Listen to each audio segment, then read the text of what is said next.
हाँ जी, नमस्कार, राधे राधे, हर हर महादेव। मैं आपका आचार्य देव। आज बात करेंगे अप्रैल माह में 4 ग्रहों की जो युति बन रही है, चतुर्ग्रही योग। गुरु, राहु, बुध, सूर्य, चार चार ग्रह इकट्ठे हो रहे हैं। तो 4 ग्रहों की जो युति है, ये क्या फल देगी? चतुर्ग्रही युति फल क्या देगी आपको? बात आपके वृश्चिक राशि, वृश्चिक लग्न पे विशाखा, अनुराधा, ज्येष्ठा 3 नक्षत्रों की शक्ति को लेकर चलने वाले आप लोग, आपके खष्टम भाव में 4 ग्रहों की युति बन रही है। खष्टम भाव ऋण, रोग, परेशानी, संघर्ष, कोर्ट, मुकदमाबाजी का घर है 6वां घर। पूर्व जन्म के जो शेष कर्मा हैं वो है 6वें घर। तो 6वें घर में राहु की उपस्थिति, 6वें घर में ज्ञान के, धन के, प्रेम के, संतान के स्वामी गुरु की उपस्थिति, 6वें घर में कर्मा के स्वामी सूर्य नारायण की उपस्थिति, 6वें घर में आपके आयु के स्वामी, आपके लाभ के स्वामी बुध की उपस्थिति। ये 4 ग्रहों की उपस्थिति क्या फल देगी, क्या परिणाम देकर जाएगी? तो शास्त्रकार ये कहते हैं कि पहले देखिए जो राशि है उस राशि में कौन सा ग्रह बलवान होता है। तो राशि कौन सी है? मंगल की मेष राशि है। मंगल की मेष राशि है। यहाँ पे सूर्य नारायण अत्यंत बलवान होंगे। तो सूर्य नारायण मतलब मान सम्मान, जिम्मेदारी, उत्तरदायित्व बोध, आपकी रिस्पॉन्सिबिलिटी के कारक हैं। और रिस्पॉन्सिबिलिटी ये भी कहती है कि चैनल को सब्सक्राइब नहीं किया है तो चैनल को सब्सक्राइब कर लीजिए। ये भी तो जिम्मेदारी आपकी बनती है, तो कर लीजिएगा। सूर्य नारायण यहाँ पे उच्च के हो रहे हैं। तो सूर्य नारायण जब उच्च के होंगे तो उच्च का ग्रह उच्च का। हाँ देखिए, आप कहीं अधिकारी बन के जा रहे हैं ना, आप अधिकार लेके जा रहे हैं। हो सकता है वहाँ पे कुछ लोग ऐसे बैठे हों जो आपको स्वीकार ना करें कि मैं आपको अधिकारी नहीं मानता, लेकिन आपके पास विधान है, आपके पास योजनाएं हैं, आपके पास दंड विधान है, आप उनको दंडात्मक कार्रवाई में कर सकते हो। तो ध्यान देने वाली बात यह है कि 6वें घर में जा रहे हैं, संघर्ष के घर में। और राजा वो क्या जो संघर्ष ना करे। राजा के जीवन में तो संघर्ष सफल होता है, इसलिए सर्वाधिक मजबूत हो जाएंगे सूर्यदेव। राहु भी यहीं बैठे हुए हैं। राहु का भी बलाबल पर्याप्त मात्रा में रहेगा। कभी कभी कुछ कंडीशन ऐसी बनती है कि सेनापति किसी और को लगा के राजा को हैंग कर लेता है, राजा को बंदी बना लेता है। इस समय ऐसी कुछ कंडीशन बन रही हैं क्योंकि राहु के नक्षत्र में मंगल महाराज जाके बैठे हैं। राहु का खा रहे हैं, चुपके से इशारा कर देंगे, ठीक है तुझे जो करना है कर ले, मैं बाद में आऊँगा। और शनि भी राहु के नक्षत्र में बैठे हुए हैं। तो शनि मंगल दोनों का सपोर्ट राहु को मिल जाएगा। केतु भी राहु के नक्षत्र में बैठे हैं। तो नक्षत्र बल के अनुसार देखें तो राहु सर्वाधिक बली है, किंतु आपके कर्म के स्वामी होके सूर्य नारायण आपके 6वें घर में जा रहे हैं। तो यहाँ पे जो आपके नौकरी में परेशानी आ रही थी उसको ठीक करने की कोशिश करेंगे। जो परेशानी नौकरी में आ रही थी ठीक करने की कोशिश करेंगे। एक ही चीज़ याद रखिएगा, अधिकारी से अधिकार के लिए लड़िएगा नहीं, उससे प्रेम से समझौता करके आगे बढ़िएगा। अगर लड़ जाएंगे और राहु प्रबल हुआ तो आपको नौकरी टक से निकाल भी देगा, बाहर कर देगा। इस समय अधिकारी का ईगो बहुत ज़्यादा बढ़ेगा। वो जो भी एक बार बात बोल दे, yes sir, no doubt sir, बोलेगा नीम का पेड़ नहीं आम का पेड़ है, फल बड़े बड़े लगे हैं। निमकौरी को, छोटी छोटी निमकौरी को बोले अंगूर है, यस सर ये अंगूर ही है। देखिए अगर नौकरी करते हैं ना तो ध्यान दीजिएगा, बहुत सिद्धांतवादी मत बनिएगा। बहुत सिद्धांतवादी बनना है तो नौकरी छोड़ दीजिए। जो आपका सीनियर कहता है वो फाइनल है, क्योंकि आपको अपने बच्चों का, परिवार का पेट पालना है महाराज। और नौकर मतलब नौकर, छोटा नौकर बड़ा नौकर ये अलग चीज़ है, लेकिन नौकर तो नौकर है। तो ईगो मत टकराइएगा, पहला काम करिएगा। क्योंकि अगर राहु ने सूर्य को हैंग कर दिया तो सारा खेल आपका बिगड़ जाएगा। यहाँ ज़्यादातर संभावनाएं ये हैं कि गुप्त रूप से आपके शत्रु प्रबल हो रहे हैं। 6वें घर में जाके राजा बहुत देर लड़ाई नहीं करता, लड़ाई तो सेनापति करता है। और सेनापति क्या है?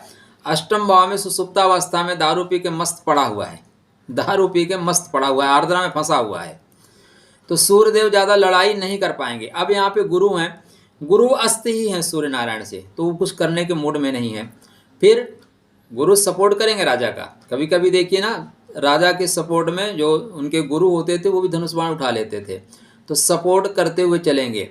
तो यहाँ पे गुरु सूर्य दो एक इकट्ठा हो जाएंगे, लेकिन बुध राहु इकट्ठे बैठे हैं तो बुध राहु भी इकट्ठे हो जाएंगे। बुध आपके लाभ के स्वामी है, लेकिन अष्टम भाव के कारकत्व को लेकर चल रहे हैं, 8वें भाव के कारकत्व को लेकर चल रहे हैं। तो आपके कुंडली में यदि सूर्य महाराज अच्छे हैं, आपके गुरु महाराज अच्छे हैं, तो यह चतुर्ग्रही योग शत्रुओं पे हावी होने के लिए है। यहाँ पे आप दुश्मनों पे हावी हो जाएंगे। यदि आपकी कुंडली में सूर्य नारायण गुरु नारायण कमजोर अवस्था में हैं, देखिए आप जो है गोचर को ऐसे ही समझिएगा जैसे आप मान लीजिए कहीं भी रहते हैं, यूपी एमपी बिहार राजस्थान कहीं भी रहते हैं, आप दूर नौकरी कर रहे हैं। आप मान लीजिए बिहार में रहते हैं पटना में, और आप नौकरी कर रहे हैं बॉम्बे में। बॉम्बे से कुछ दिन के लिए आप पटना जा रहे हैं। पटना जाना मतलब आपका गोचर होना, ठीक। अब आप पटना गए, अगर यहाँ पे आप बहुत अच्छी नौकरी कर रहे थे, घर के लिए आप बढ़िया सा पैकेज लेके जाओगे, 2-3 सूटकेस कपड़े लेके जाओगे, इधर से बड़ा पाव छोटा पाव भी लेके जाओगे, जो भी सामान है लेके जाओगे। किंतु यहाँ पे आप झुग्गी झोपड़ी में रहते हो, हैंड टू माउथ हो, तो क्या करोगे, जाते टाइम किसी का बल्टी उठा के ले जाओगे, पाइप चोरी करके ले जाओगे, कपड़े भी लोग चोरी करके ले जाते हैं, ठीक है ना। तो आप उसी स्तर पे लेके जाओगे, सिंपल सा थाट है। तो गोचर की स्थिति तभी आपको फलित होगी जब कुंडली में वो ग्रह मजबूत होगा, तो मजबूत स्थिति में आएंगे। अगर ग्रह कमजोर है, जैसे नॉर्मल ढंग से आपके यहाँ का सांसद, आपके यहाँ का विधायक आपके यहाँ यात्रा करता है, विजिट करता है, अगर वो मंत्री है तो आते ही बोलेगा ठीक है इस गली बनाने के लिए 10 लाख दे दीजिए, इनके यहाँ हैंडपम्प या फलक लगना है 2 लाख 3 लाख, इनको 5 लाख, आएगा 50 लाख दे के चला जाएगा। मोदी जी जब भी बनारस जाते हैं, उनके पास फंड है, फटाफट यहाँ पे 10 करोड़ ले लो, 20 करोड़ यहाँ ले लो, पूरा उन्होंने बनारस को बना हुआ रस बना दिया, ठीक है ना, काया पलट कर दी। लेकिन अगर यही मोदी जी प्रधानमंत्री न होते तो कितना कर पाते। ये डिपेंड करता है कि आपकी कुंडली में आपका ग्रह किस कंडीशन में है, उसी कंडीशन में गोचर का फल देगा। तो यदि आपके गुरु और सूर्य मजबूत हैं तो यहाँ पे आप शत्रुघ्नता योग निर्माण करेंगे। राहु को आप कैप्चर कर लेंगे, बोलेंगे तुम्हारी ऐसी की तैसी, तुम काम कैसे नहीं करोगे। मैं बताता हूँ, यूपी में देखिए पत्थर मार के फेंकिए, घर तन से जुदा नहीं होता, घर से जुदा हो जाता है। वहीं पे पश्चिम बंगाल में धुआंधार पत्थर मार रहे हैं, वो जो है वहाँ की जो मुख्यमंत्री है आराम से मजे ले रही है। कंडीशन एक ही है, पत्थर वहां भी फेंके जा रहे हैं, पत्थर वहां भी फेंके जा रहे हैं, एक का घर ही गिरा दिया जाता है और एक को संरक्षण दिया जाता है। तो कुंडली में गोचरी स्थिति जैसी बनी हुई है उसी तरह का आपको फल देगी। तो अपने बर्थ चार्ट को उठा के चेक कर लीजिए। अगर बर्थ चार्ट में गुरु कमजोर हैं, सूर्य कमजोर हैं, तब सावधान हो जाइए। नौकरी जाने का खतरा है, धन का अचानक हानि हो जाना, पर्स गायब हो जाना, कीमती सामान गायब हो जाना, उधर खराब हो जाना, संतान आपके अगेंस्ट खड़ी हो जाएगी, संतान ही आपका विरोध करना शुरू कर देगी। आप बहुत बड़े उपदेशक हैं, संतान आपकी बात नहीं मानेगी, समाज में आके आपका विरोध करना शुरू करेगी। अष्टम भाव गुप्त शत्रुओं का है और खष्टम भाव सामने खड़े हुए शत्रुओं का है। तो कुछ शत्रु सामने खड़े होंगे, कुछ आपके पीठ पीछे खड़े होंगे। सामने खड़े हुए शत्रुओं से ज़्यादा परेशानी नहीं है, पीठ पीछे खड़े हुए शत्रुओं से ज़्यादा परेशानी है। यहाँ पे गुरु चांडाल योग बनेगा, राहु के साथ ग्रहण बनेगा, बुध के साथ हैंग हो जाएंगे, जड़त्व दोष का निर्माण होगा। एक राहु तीनों को परेशान करेगा बारी बारी से। क्या बारी बारी से? जैसे हमारे यहाँ जब आप हिस्ट्री पढ़िए ना, तो आक्रमण हुए, पानीपत का प्रथम युद्ध, राणा सांगा कहते हैं, बुलाया उसको बाबर को, पहले उसने इब्राहिम लोदी को हराया, उसके बाद राणा सांगा को हराया। मारेंगे सबको लेकिन बारी बारी से। तो राहु यहाँ मारेगा सबको लेकिन बारी बारी से। पहले सूर्य को दबाएगा, सूर्य दब गया तो गुरु को तुरंत कैप्चर कर लेगा। गुरु के कैप्चर होते बुध बोलेगा मैं तो तेरा सपोर्ट किया हूँ, बोलेगा तेरी ऐसी की तैसी, तेरे को ही हैंग करता हूँ, बहुत बुद्धिमान बनता है ना। बुध को जड़ तो दोष निर्माण कर देगा। तो प्लीज़ अपनी कुंडली चेक करिए, बर्थ चार्ट चेक करिए। जो चतुर्ग्रही योग है, अगर आपकी कुंडली में सूर्य और गुरु मजबूत हैं तो निश्चित रूप से शत्रुघ्नता योग का निर्माण करेगा, कोर्ट में विजय दिलाने वाला होगा और सरकार से आपको लाभ प्राप्त करने वाला होगा।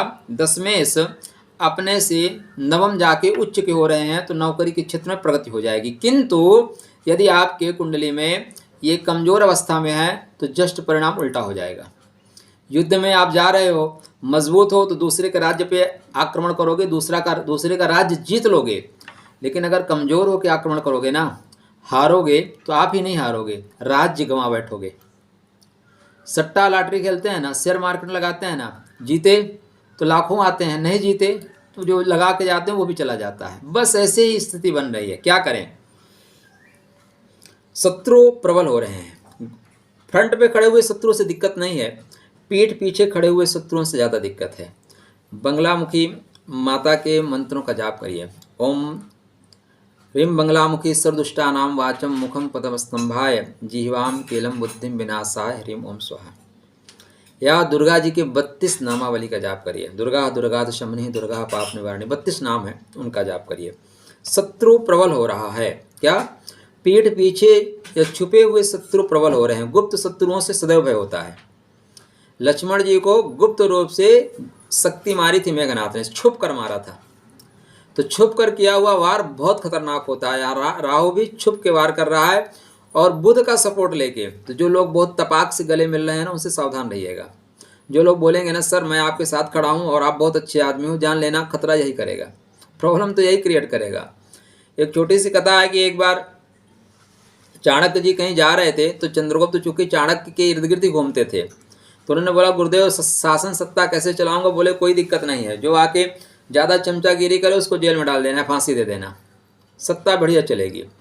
15 दिन बाद लौट के आए तो पता चला 20-25 लोगों को उन्होंने जेल में डाल रखा था। खोज खबर करवाई गई तो पता चला 15 लोग उसमें से ऐसे थे जो शासन सत्ता को पलटना चाहते थे, सरकार को ही पलटना चाहते थे।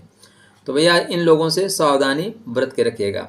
दुर्गा सप्तशती के 32 नामावली का पाठ करना या बंगलामुखी माला का एक माला रोज जाप करना आपके लिए हितकारी कल्याणकारी होगा। सूर्य देव को मजबूत करके रखिए। संडे के दिन नमक खाना छोड़ दीजिए, एक अनार लीजिए, बीज से फाड़िए, आधा घंटा सूरज की रोशनी में रखिए, खा लीजिए। येलो कलर का चंदन मस्तक पे कंठ में नाभि में लगा के रखिए। यदि आपको पता है वृश्चिक लगन ही है, राशि नहीं, वृश्चिक लगन ही है, तब आप एक पुखराज पहन के रखिए, बेहतर परिणाम मिलेगा। अगर आपकी वृश्चिक राशि है तब आपको सावधानी के साथ काम करना पड़ेगा। मान लीजिए मेष लगन वृश्चिक राशि है, आप पुखराज पहन सकते हैं। वृषभ लगन वृश्चिक राशि है, पुखराज पहनने से परहेज करिएगा। मिथुन लगन वृश्चिक राशि है, समटाइम्स के लिए टोपाज पहन सकते हैं, पुखराज मत पहनिए, टोपाज पहन सकते हैं। कर्क लगन वृश्चिक राशि है, जी डेफिनेटली आप पुखराज पहन सकते हैं। सिंह लगन वृश्चिक राशि है, हाँ जी आप डेफिनेटली पुखराज पहन सकते हैं। कन्या लगन वृश्चिक राशि है, सफ़ेद पुखराज पहन सकते हैं, पीला पुखराज से दूर रखिएगा। तुला लगन वृश्चिक राशि है, पुखराज से परहेज करिएगा। वृश्चिक लगन वृश्चिक राशि है, डेफिनेटली पुखराज पहन सकते हैं। धनु लगन वृश्चिक राशि है, हाँ जी पुखराज आप पहन सकते हैं। मकर लगन वृश्चिक राशि है, वेट करिए, पुखराज नहीं पहनना है। कुंभ लगन वृश्चिक राशि है, सफ़ेद पुखराज पहन के रखिए, लाभ मिलेगा। मीन लगन वृश्चिक राशि है, जी डेफिनेटली आप पुखराज पहन सकते हैं। तो चलिए 12 राशि और 12 मीन वृश्चिक राशि और 12 लग्नों पर भी मैंने आपको बता दिया कि पहन सकते हैं कि नहीं पहन सकते हैं। अब ये चीज़ें आपके लिए बिल्कुल क्लियर हो गई।